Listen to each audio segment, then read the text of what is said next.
আসসালামু আলাইকুম, welcome to Maria's creation. কেমন আছেন সবাই? আজকে আমি আপনাদেরকে রান্না করে দেখাবো ছোট চিংড়ি মাছ দিয়ে কচু শাক রান্না।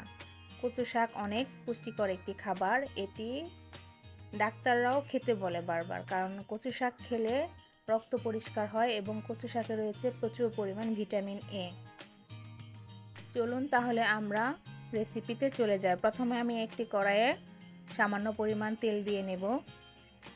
কচু শাক রান্না করা বা কোনো শাক রান্না করাতে তেল, লবণ এবং মরিচ একটু কম করে দেওয়ার চেষ্টা করবেন, কারণ এগুলা অনেক বেশি দেখা গেলেও রান্না করার পরে অল্প পরিমাণ হয়ে যায়।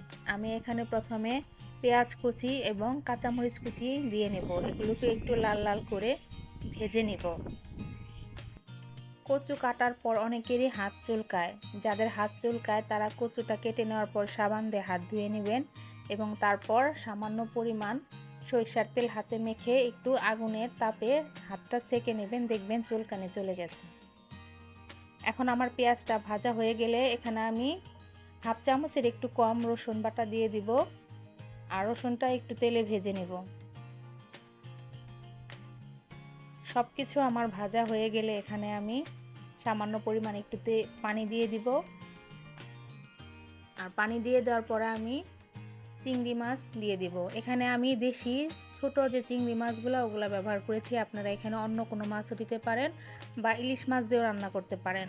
ইলিশ মাছ দিয়ে রান্না করার সময় আপনারা ইলিশ মাছের কাঁটাগুলো একটু বেছে দিবেন।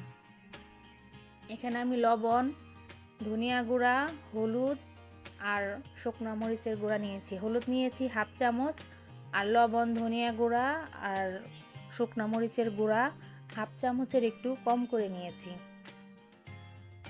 যে কোনো শাক রান্নাতেই সব কিছুর পরিমাণ একটু অন্যান্য সবজির তুলনায় কম দিবেন, কারণ এগুলো দেখতে অনেক লাগলেও পরবর্তীতে কমে যায়, তখন ঝাল বা লবণের জন্য খেতে পারবেন না।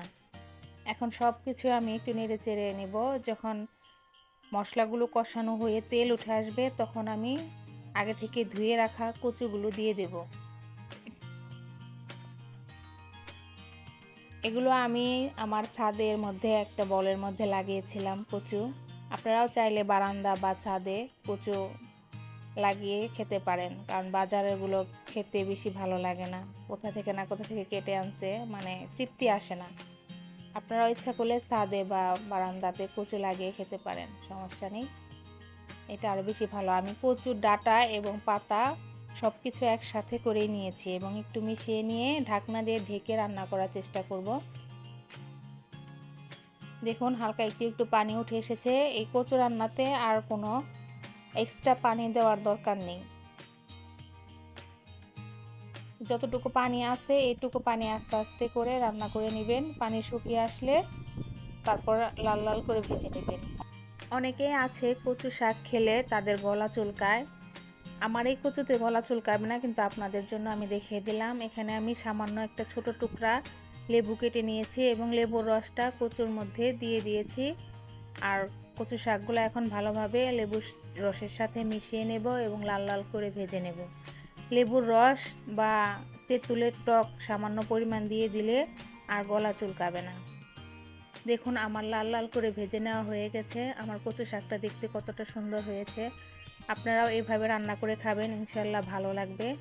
আমার এই ভিডিওটি যদি ভালো লেগে থাকে তাহলে অবশ্যই লাইক, কমেন্ট, শেয়ার করে দিবেন। আর এরকম সহজ সহজ ভিডিও দেখার জন্য আমার চ্যানেলটিকে সাবস্ক্রাইব করে পাশে থাকবেন। ভালো থাকবেন সবাই। আল্লাহ হাফেজ।